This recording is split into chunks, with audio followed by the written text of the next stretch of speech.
Es el esquema más poderoso que podemos utilizar en nuestros textos. De hecho, es el más común. Inclusive se considera que es una de las grandes fortalezas de las personas del Caribe. Son grandes narradores.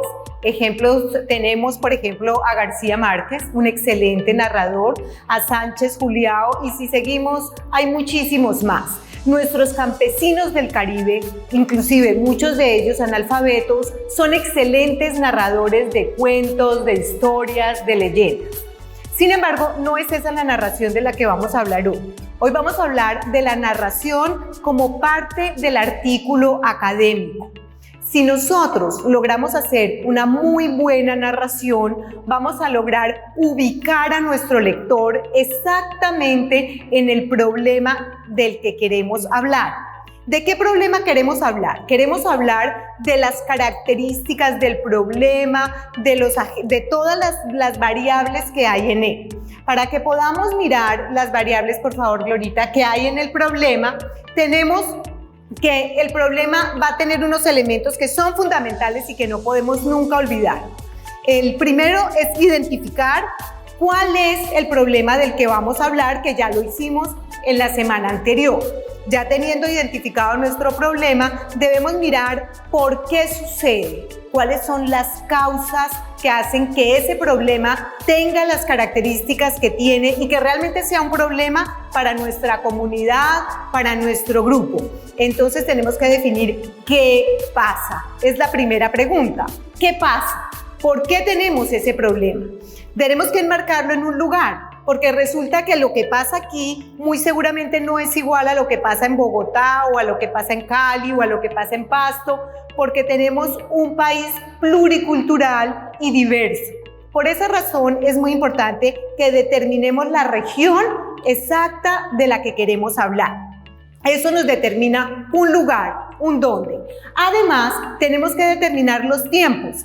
Los tiempos son cambiantes, es decir, la historia como la ven ustedes, los jóvenes, es distinta a la historia que vemos nosotros como sus padres, como sus tíos, como sus abuelos. Cada generación ha tenido una manera diferente de ver los problemas y los problemas mismos han tenido diferentes manifestaciones. Eso nos determina el tiempo. ¿Qué fracción de tiempo es la que voy a estudiar y la que quiero determinar? Entonces ya tenemos qué pasa, cuándo, dónde. Vamos a identificar los por qué, es decir, qué ha causado, qué hechos han acontecido antes que hacen que ese problema tenga esta connotación hoy en día. Las causas es mirar atrás, es mirar a la historia de nuestro país. Cuando identificamos las causas, estamos identificando qué es lo que ha motivado, qué es lo que ha causado el problema al que nos estamos enfrentando hoy. Después de que ya tenemos identificado esto, tenemos que mirar las consecuencias. Las consecuencias es lo que pensamos que va a pasar a largo plazo. Es decir, los efectos que tiene en la comunidad, en la sociedad, en las personas, lo que está pasando. Eso se llaman consecuencias o los para qué, lo que va después. Muy bien. Entonces, después de esto ya tenemos qué, cómo, cuándo, dónde, por qué, para qué. Nos queda por identificar quiénes. Los quiénes son todos los que están implicados en el problema. Los implicados son los que están ejecutando las acciones o recibiendo los daños del efecto del mismo problema. También están los que están indiferentes, los que pueden hacer y no hacen, también hacen parte del problema.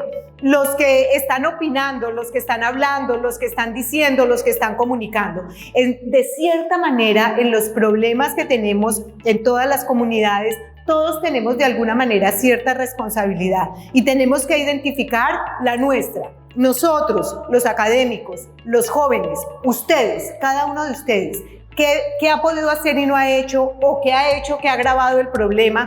Es identificar quiénes son los actores y dónde estamos nosotros en el problema que queremos, del que queremos hacer y construir una narración. Y hay otro factor muy importante que se llama el con qué. El con qué tiene varias connotaciones. Una los elementos físicos, es decir, si se habla de una agresión, podemos hablar de armas, de piedras, de palabras, pero también tenemos que hablar de sentimientos, que son elementos completamente abstractos, pero no por ello menos importantes. No es lo mismo decir algo con ira que decirlo con amor, que decirlo con dolor, con tristeza. Entonces, tenemos que captar también dentro del problema qué emociones están en juego, qué está pasando dentro de la sociedad colombiana, dentro de la sociedad del Caribe, dentro de Santa Marta, en mi barrio. Eso es muy importante para poder tener una narración excelente. Para que nuestra narración sea excelente, tenemos que planearla.